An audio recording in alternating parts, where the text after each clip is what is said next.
Hi guys, Chris Horner's Motorcycle Essentials here. I got not one, but two brand new bikes here. This one's the 23 350 XCF, and this one of course is the 24 250 XCW, which I am in love with. Got about 10 hours on this bike. Amazing new generations of KTMs that they've come out with for this next gen of bikes. The 23, it all started here with their motocross version frames that they've carried over to their XCF. The engines on the 350 are better than the last generation. Now I have a 2021, that's a 350 XCF Caleb Russell edition. Love the bike. Everything's set up. I've tricked it all out and stuff. But the new 23 frame and the different suspension, the way they've set it up, the way it's working is really magical. And the best thing I like about the new generation 350 over the last generation 350 is the engine. The engine runs magnificent on my Caleb Russell older gen bike. I had to do the ECU Athena Get update on it. Then it made that bike run a lot like this new generation does. But now these ones here don't need the Athena Get on it. If you're happy with that setup of running Athena Get on your old generation, you'll be really happy with the way this bike runs. Starter, big change from the 350s from the last gen and this one. The starter flips over, turns the bike over right away versus my last gen 350. Always had a little bit of issue, a little bit harder to get it turning over and always a little complicated. Now they did have a goofy on-off start switch, and I'll throw in a separate picture in that so you guys can see what I'm talking about. So I ditched the new right hand start stop button on the new generation KTMs and went of course with the upgraded model where you have separate buttons that are easy to get to. The factory ones are impossible to find. They take a lot of pressure for the thumb to put on there, and when it comes to being in a technical situation where you're flying between two trees and you stall your bike, it's so much easier to find the button, the on-off button with these new aftermarket ones over the stock on-off button, which is absolutely ridiculous. But the only upside to the stock one is, of course, when you're leaning over your bike, strapping your bike in, your chest protector or your chest doesn't lean on the start button and start it when it's sitting in the Sprinter, which has happened many times to me. So that's the one upside if you like things to be a little bit difficult for your bike to start. When you're inside your Sprinter and you're strapping your bike down, it doesn't automatically turn on because you tapped it with your chest protector, the new gen start stop button. But otherwise, when I'm talking the 350, engine runs superb. The suspension, both bikes, the 24 250 XCW and the 23 350 XCF, this suspension is night and day better than anything I've ridden stock in the past. So just the suspension alone is the nice upgrade, but certainly with the 350, like I said, the motor runs better, and the starter motor that flips the engine over is a big time addition, but the suspension is so much better than last generation's, any previous generation KTM I've ever ridden, and I've had probably 15 different KTMs throughout my time. Still have a bunch of the older generation bikes left too. But let's talk a little bit about this 250 XCW because I'm going to be riding this one today. So you guys see me riding this. And my boy Garrett, who's filming right now, he's going to be riding the 350. Maybe we'll flip-flop later in the video. If we do, we'll give you a heads up on that too. But this 250 XCW 24, the older generation, I have a 2020. That's maybe 2021, I believe, actually. 250 XCW.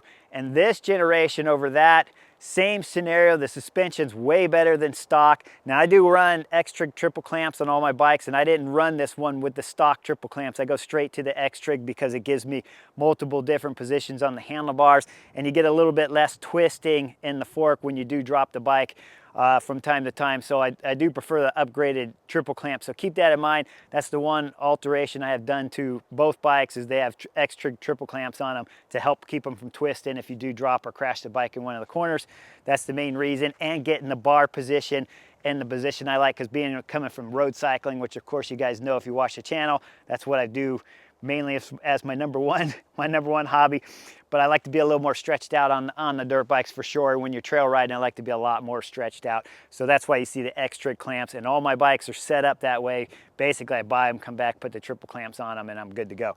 So keep that in mind. I do have that addition on there. But suspension wise, the biggest thing you're gonna feel over the last generation There's no harshness in your hand. The bike is set up so much better with the suspension that I'm still going to upgrade them eventually and find out what the real differences are between factory OEM suspension and then when I take it over to have Kreft do it here pretty soon. Once they start figuring out all their 24 model bikes and get their suspension dialed, then I'll probably take this down to Kreft and have the Kreft suspension down on it too. But the upside is now they're not ready, so I can't put it on, which means I get to ride the bike stock and tell you guys exactly how it feels stock. And both bikes are pretty magical compared to all the other generation bikes. Now, big differences, of course, when we're talking about the suspension on the 350 XCF, you don't have the squat that you had in the past. You come out of the corner, you hit the throttle, the bike would squat down. And remember, when the bike's starting to squat, that means the front end's coming up a little bit. You're losing some suspension in the rear. The front end's getting a little bit lighter. So there's less squat when you grabbing that fistful of throttle coming out of the turns. So the bike stays more level and rides better, I believe, without the squat factor in there, because the front end is going to be more predictable on how it's lining up, and you still keep a little bit more suspension in the rear of the bike because the bike's not squatting so much when you're hitting stuff coming out of the turns. But the bike's super well balanced. And the big difference is with the suspension, especially on the 350, it seems to be a little bit more independent of the rear, or of the front, I'm sorry, the rear seems to be a little bit more independent of the front. So it seems to be harder to get the bike to really do that swashbuckling left to right that'll happen when you're going through the whoops.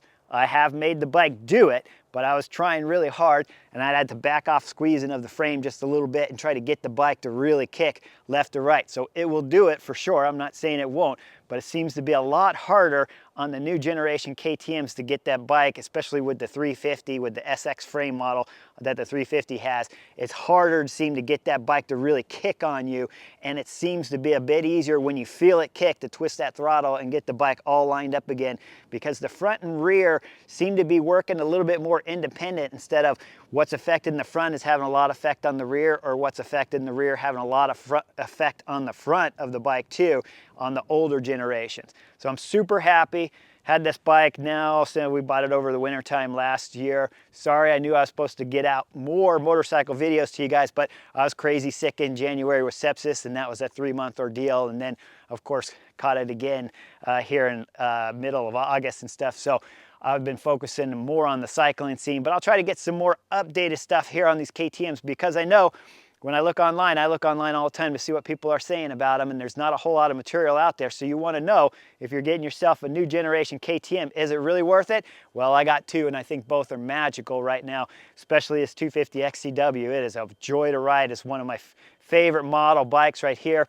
And then the 350, so much power for a guy my size at just about 150 pounds, that it's really fun to ride, and a little bit, as we all know, more nimble than the 450, and really not much harder to ride than the 250, but you still have a ton of power all over the place. So if you're ever thinking that 250 doesn't have that next power level that you would like to have, well, then you know you want to go with the 350, and of course that's why all the vet riders are buying 350s, and it's one of the best selling bike out there. But these new generations, definitely worth it. 350, better engine, better starter. That's the main thing. The starter button's fantastic, but the engine is dialed in much better. There is almost zero flame out on the 350 unless you caused it.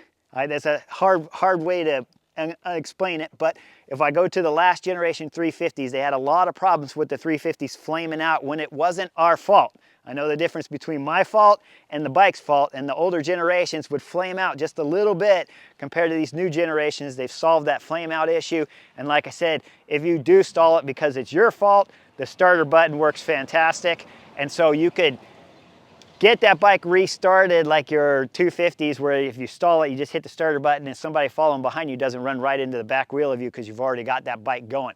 So that was the biggest upgrade on the 350. Starter, the engine won't flame out. Suspension is the best it's been for sure throughout the KTM lineup, and rides fantastic. So highly recommend the new generation KTMs, and I'll get some other new generations here in the following months and stuff like that with the different size bikes, because I'd like to try a 150 XCW, and of course I'll go up to the 300, the Monster XCW, and I'll get some more information on that later when I pick those things up in a few months from now. Like and subscribe. I'll see you guys on Chris Horner's Motorcycles Editions one of these days soon again.